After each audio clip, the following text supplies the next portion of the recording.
ঈদের নতুন পোশাক কেনার আশায় নদীতে মাছ ধরতে নেমে লঞ্চের ধাক্কায় নৌকা ডুবে রায়হান নামে এক মাদ্রাসা ছাত্র সুগন্ধা নদীতে নিখোঁজ রয়েছে।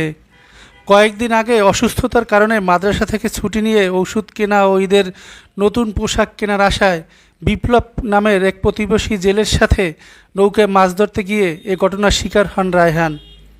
মঙ্গলবার সকাল ৬টার দিকে জালকাঠির নলসিটি পৌর এলাকার গৌরীপাশা ইটের বাটার সামনে সুগন্ধা নদীতে ঢাকা থেকে ছেড়ে আসা বরগুনাগামী লঞ্চের ধাক্কায় এ ঘটনা ঘটে।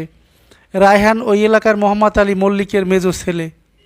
রায়হান উপজেলার মল্লিকপুর জামিয়া মোহাম্মদিয়া জয়নাল আবেদিন কওমি মাদ্রাসার নুরানী শাখার ছাত্র।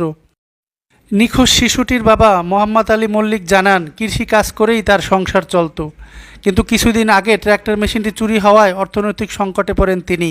তাই সংসারে কিছুটা অভাব গোছাতে নদীতে মাছ ধরতে যায় রায়হান।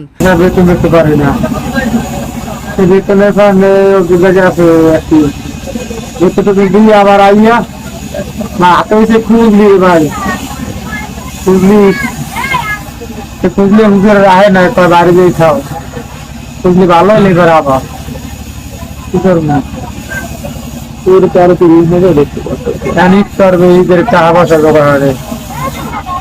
আরে বাবা ওই নদীতে আসি জাল ফেলাইতে যা বছর যায় তারপর আর একটু ফেলাইছে সেটা আমি একটু বাড়তি আসতে ফেলাই পরে ফেলানোর পরে লঞ্চ হইতেছে লঞ্চ বানাইতেছে তার একটু পরে ফেলাই তো লঞ্চ যাইতে দেখছি আমরা ভিতর দিয়ে যাইতেছে লঞ্চ ভিতর দিয়ে যাইতে আছে একবার আমরা পাশের দিকে যাচ্ছি।